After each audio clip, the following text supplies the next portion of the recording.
Hi there, welcome to the STEM Audio wall unit physical installation video.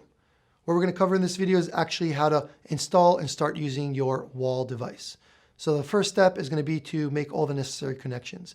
If you go ahead and look at the connector panel of the wall unit, you'll see two very familiar connectors. One of them is the Ethernet, which is our most important one.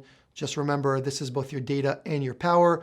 Make sure that you supply a PoE plus power line to this. Your other connector is your USB. This connector is only important if you're going to use this wall unit as a standalone device and allows you to plug in the device directly to a PC. If you're going to be using this in a room with multiple devices, you don't need to worry about the USB connection and just go ahead and make that Ethernet connection.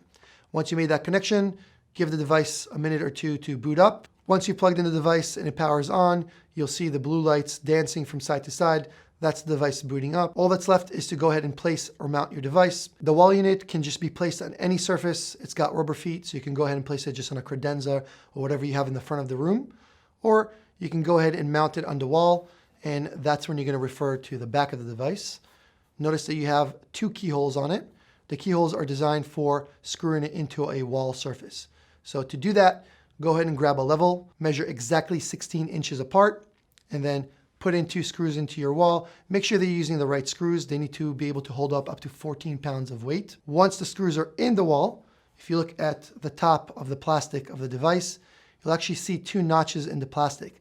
This will help you align the device with the two screws, push in, and then gently pull down. You'll feel kind of a clicking, and that's going to be the device secured into the wall. Your other option is to go ahead and use these two VESA mount holes, and that's going to be for any type of TV mount where you can just buy an extender for any kind of sound bar. So once you've done the actual physical mounting of the device, all the cables and wires are plugged in, you're basically ready to go. All that's left now is to go ahead and set up your room on the STEM Audio ecosystem, and that we're going to cover in a following video. Thank you very much.